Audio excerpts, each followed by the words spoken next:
an employee at a company called JPNW, and Martha, who wants to work as a trainee at the company.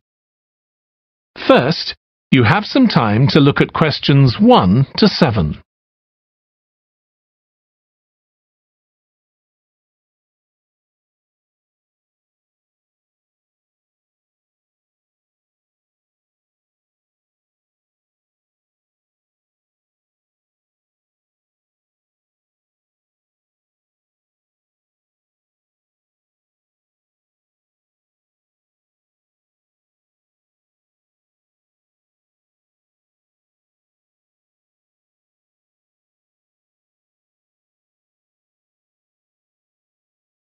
You will see that there is an example that has been done for you. On this occasion only, the conversation relating to this will be played first.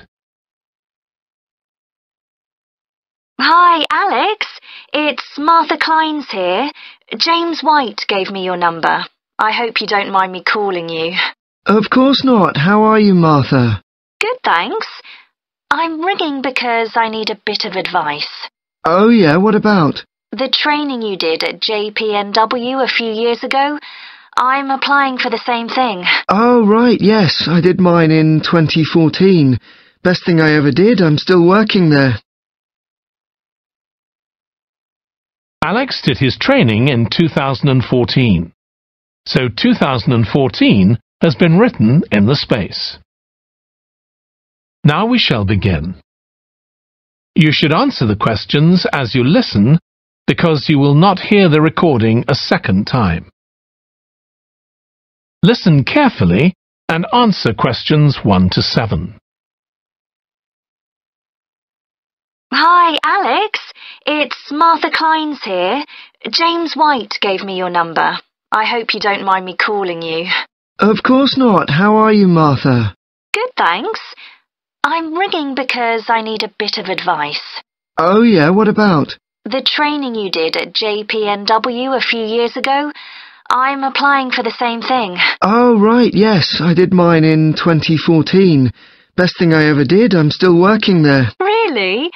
What are you doing? Well, now I work in the customer services department, but I did my initial training in finance.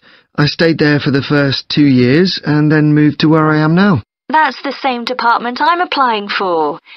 Did you enjoy it? I was pretty nervous to begin with. I didn't do well in my exams at school, and I was really worried because I failed maths. But it didn't actually matter because I did lots of courses on the job.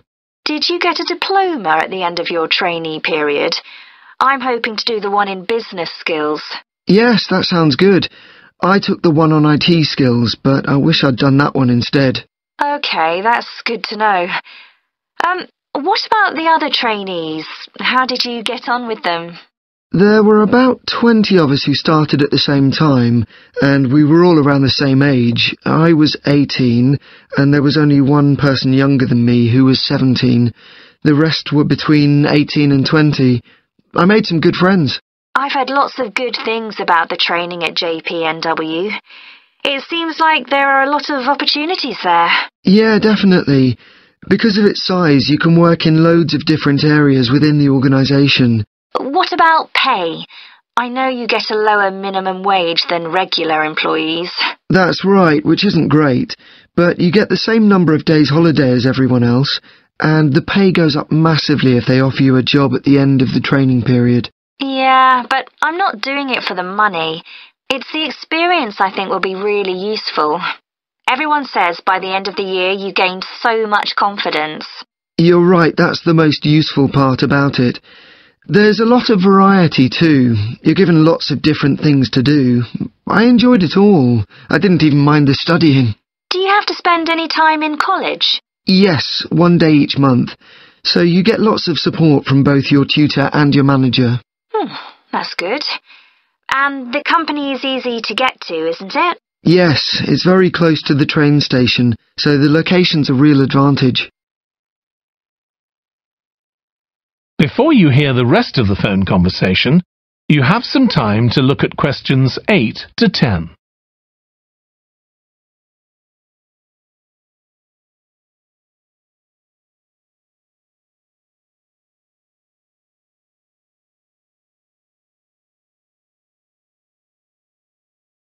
Now listen and answer questions 8 to 10. Have you got a date for your interview yet? Yes, it's on the 23rd of this month. So long as you're well prepared, there's nothing to worry about. Everyone's very friendly. I am not sure what I should wear. What do you think? Nothing too casual, like jeans, for example. If you've got a nice jacket, wear that with a skirt or trousers. Okay, thanks. Any other tips? Well, I know it's really obvious, but arrive in plenty of time. They hate people who are late. So make sure you know exactly where you have to get to. And one other useful piece of advice my manager told me before I had the interview for this job is to smile. Even if you feel terrified, it makes people respond better to you. I'll have to practice doing that in the mirror. Yeah, well, good luck. Let me know if you need any more information. Thanks very much. That is the end of section 1. You now have half a minute to check your answers.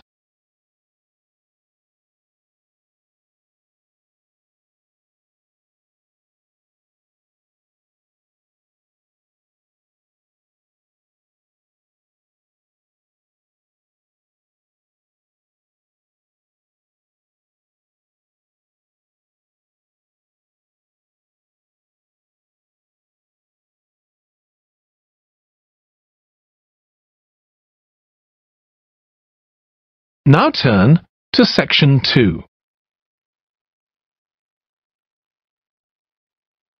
Section 2. You will hear a woman called Annie, who works at the snow centre in New Zealand, welcoming a group of visitors to the centre.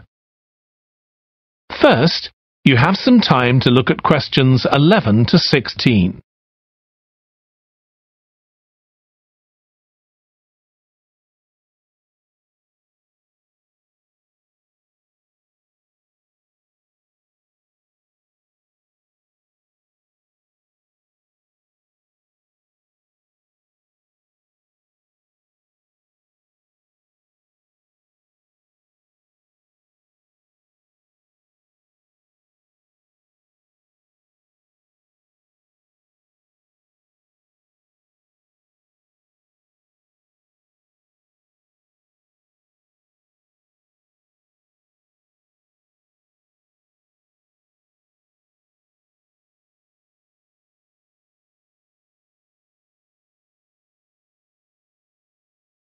Now listen carefully and answer questions 11 to 16.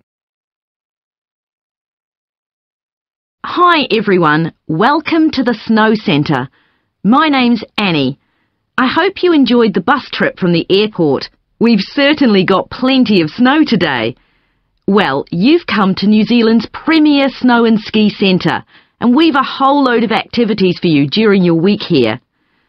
Most visitors come here for the cross-country skiing, where you're on fairly flat ground for most of the time, rather than going down steep mountainsides. There are marked trails, but you can also leave these and go off on your own, and that's an experience not to be missed. You can go at your own speed. It's great aerobic exercise if you really push yourself. Or, if you prefer, you can just glide gently along and enjoy the beautiful scenery. This afternoon, you'll be going on a dog sled trip. You may have seen our dogs on TV recently, racing in the Winter Sled Festival. If you want, you can have your own team for the afternoon and learn how to drive them, following behind our leader on the trail. Or if you'd prefer, you can just sit back in the sled and enjoy the ride as a passenger. At the weekend, we have the team relay event, and you're all welcome to join in. We have a local school coming along, and a lot of the teachers are taking part too. Participation rather than winning is the main focus, and there's a medal for everyone who takes part. Participants are in teams of 2 to 4, and each team must complete 4 laps of the course. For your final expedition, you'll head off to Mount Frenna wearing a pair of special snowshoes which allow you to walk on top of the snow. This is an area where miners once searched for gold, though there are very few traces of their work left now. When the snow melts in summer, the mountain slopes are carpeted in flowers and plants. It's a long ascent, though not too steep, and walkers generally take a couple of days to get to the summit and return. You'll spend the night in our hut halfway up the mountain. That's included in your package for the stay. It's got cooking facilities, firewood and water for drinking. For washing, we recommend you use melted snow, though, to conserve supplies. We can take your luggage up on our snowmobile for you for just $10 a person. The hut has cooking facilities, so you can make a hot meal in the evening and morning, but you need to take your own food. The weather on Mount Frenna can be very stormy. In that case, stay in the hut. Generally, the storms don't last long. Don't stress about getting back here to the centre in time to catch the airport bus. They'll probably not be running anyway. We do have an emergency locator beacon in the hut, but only use that if it's a real emergency, like if someone's ill or injured. Before you hear the rest of the talk, you have some time to look at questions 17 to 20.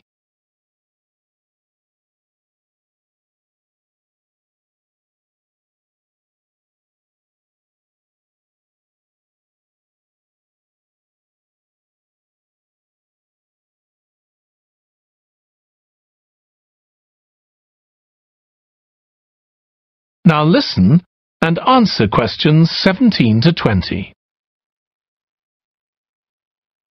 Now, let me tell you something about the different ski trails you can follow during your stay here. Highland Trail's directly accessible from where we are now. This trail's been designed to give first-timers an experience they'll enjoy regardless of their age or skill, but it's also ideal for experts to practice their technique. Then there's Pine Trail. If you're nervous about skiing, leave this one to the experts. You follow a steep valley looking right down on the river below. Scary! But if you've fully mastered the techniques needed for hills, it's great fun. Stony Trail's a good choice once you've got a general idea of the basics. There are 1 or 2 tricky sections, but nothing too challenging. There's a shelter halfway where you can sit and take a break and enjoy the afternoon sunshine. And finally, Losers Trail. This starts off following a gentle river valley, but the last part is quite exposed, so the snow conditions can be challenging. If it's snowing or windy, check with us before you set out to make sure the trail's open that day. Right, so now if you'd like to follow me, we'll get started. That is the end of section 2. You now have half a minute to check your answers.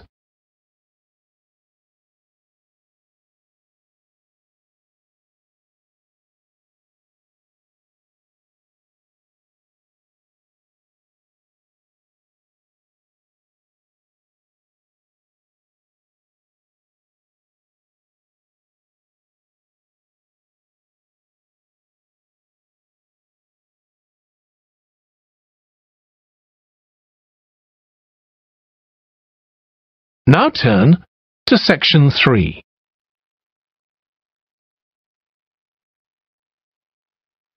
Section 3. You will hear 2 students called Jack and Alice discussing food labels that give information on the nutritional value of foods. First, you have some time to look at questions 21 to 26.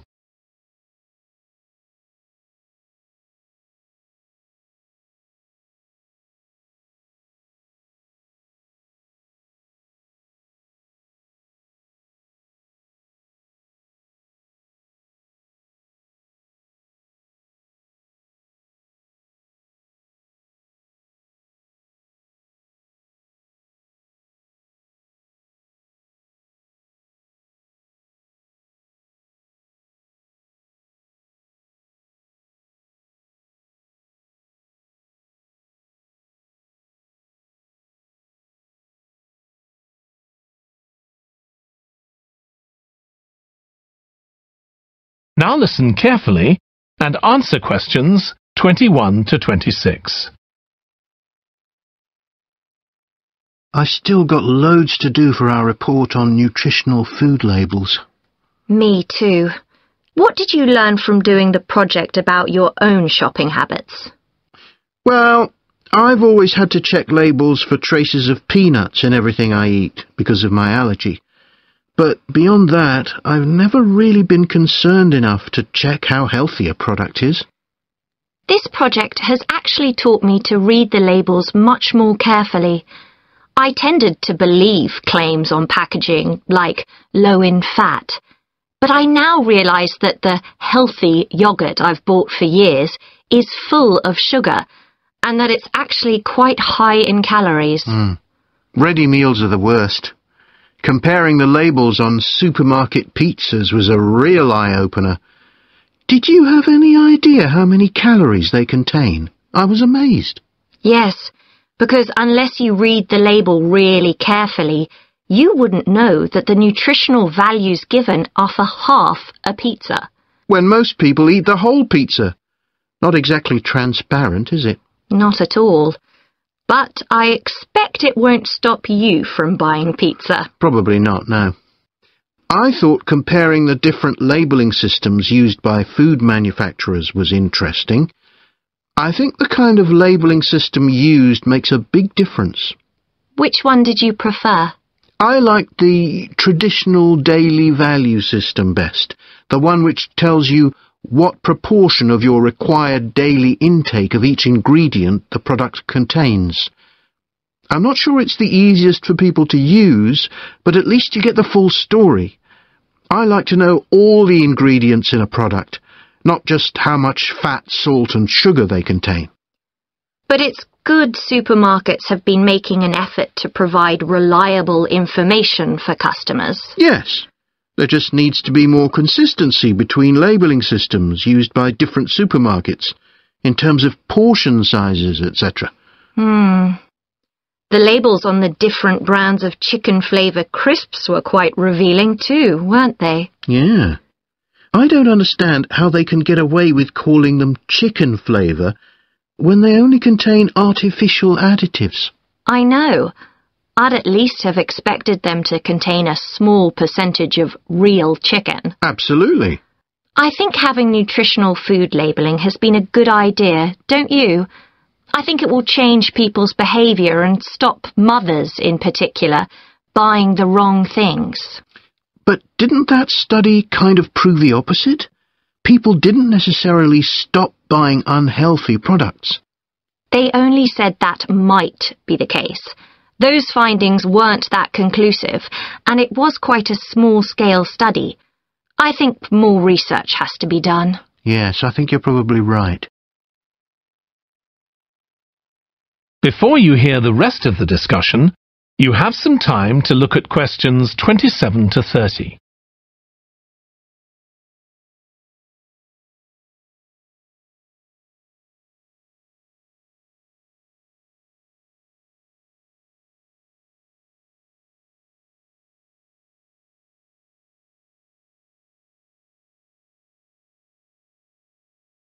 Now listen and answer questions 27 to 30.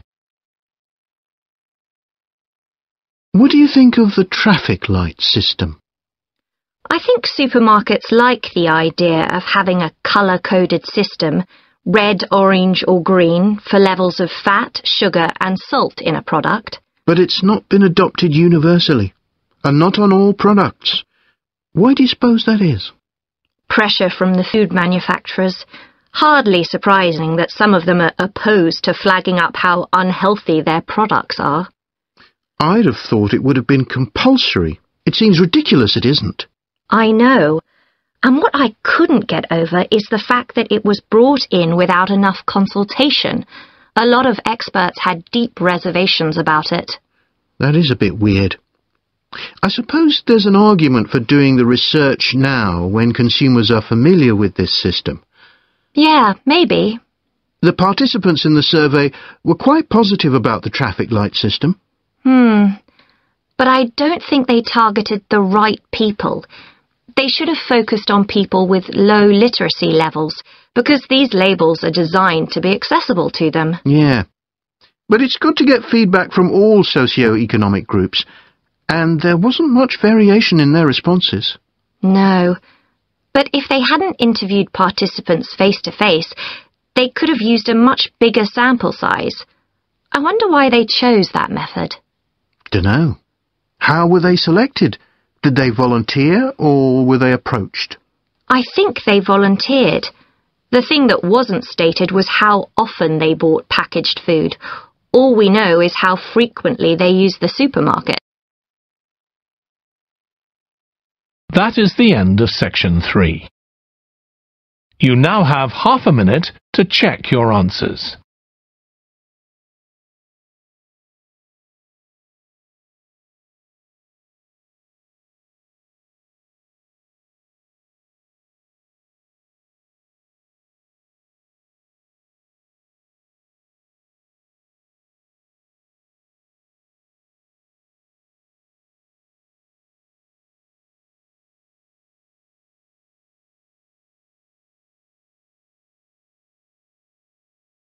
Now turn to section 4.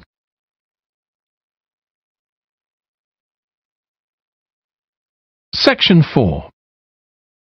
You will hear part of a presentation by a history student about the history of coffee.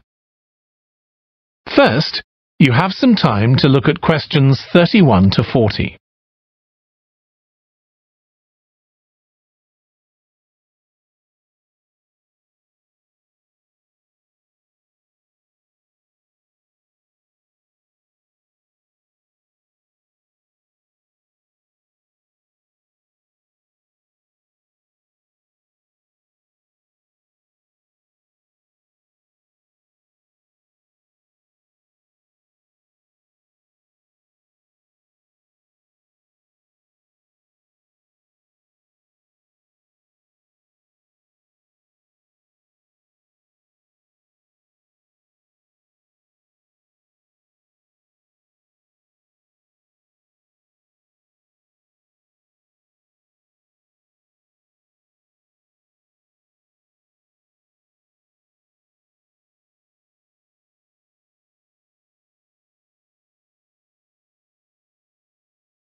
Now listen carefully and answer questions 31 to 40.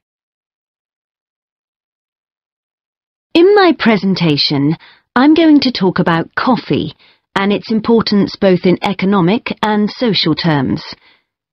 We think it was first drunk in the Arab world, but there's hardly any documentary evidence of it before the 1500s, although of course that doesn't mean that people didn't know about it before then. However, there is evidence that coffee was originally gathered from bushes growing wild in Ethiopia, in the northeast of Africa. In the early 16th century, it was being bought by traders, and gradually its use as a drink spread throughout the Middle East. It's also known that in 1522, in the Turkish city of Constantinople, which was the centre of the Ottoman Empire, the court physician approved its use as a medicine. By the mid-1500s, coffee bushes were being cultivated in the Yemen, and for the next 100 years, this region produced most of the coffee drunk in Africa and the Arab world. What's particularly interesting about coffee is its effect on social life. It was rarely drunk at home, but instead, people went to coffee houses to drink it. These people, usually men, would meet to drink coffee and chat about issues of the day. But at the time, this chance to share ideas and opinions was seen as something that was potentially dangerous. And in 1623, the ruler of Constantinople demanded the destruction of all the coffee houses in the city, although after his death, many new ones opened, and coffee consumption continued. In the 17th century, coffee drinking spread to Europe, and here too, coffee shops became places where ordinary people, nearly always men, could meet to exchange ideas. Because of this, some people said that these places performed a similar function to universities. The opportunity they provided for people to meet together outside their own homes and to discuss the topics of the day had an enormous impact on social life, and many social movements and political developments had their origins in coffeehouse discussions.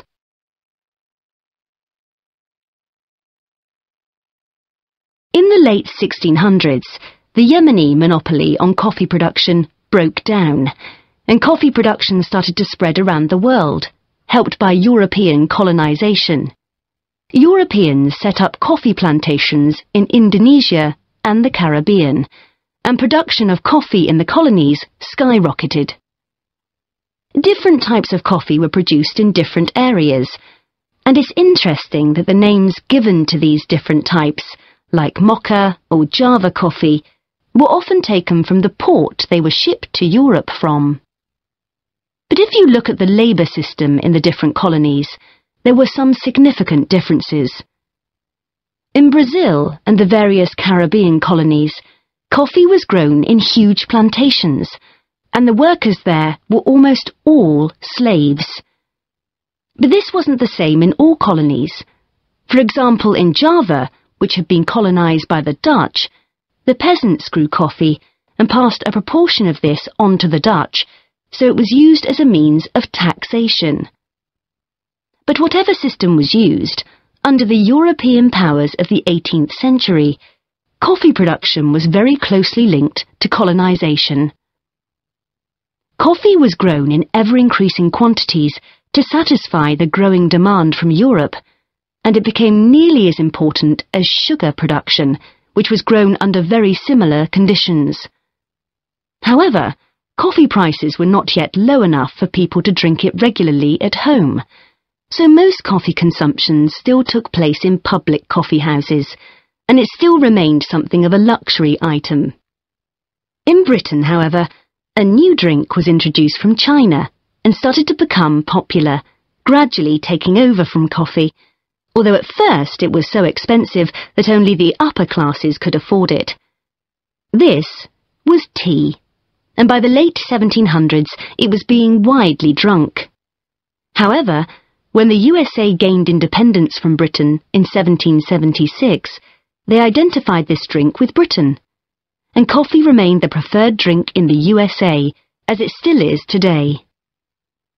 So, by the early 19th century, coffee was already being widely produced and consumed. But during this century, production boomed, and coffee prices started to fall. This was partly because new types of transportation had been developed, which were cheaper and more efficient. So now, working people could afford to buy coffee.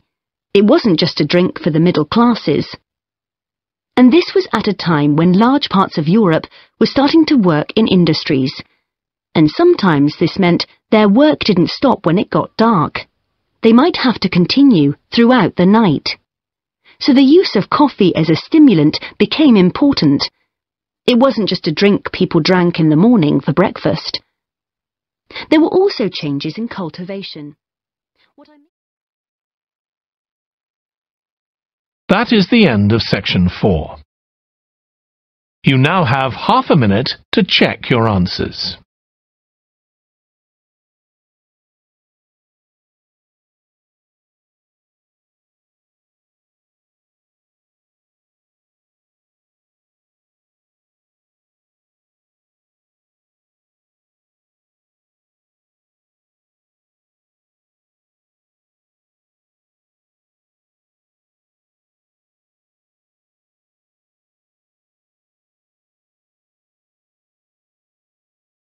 That is the end of the listening test.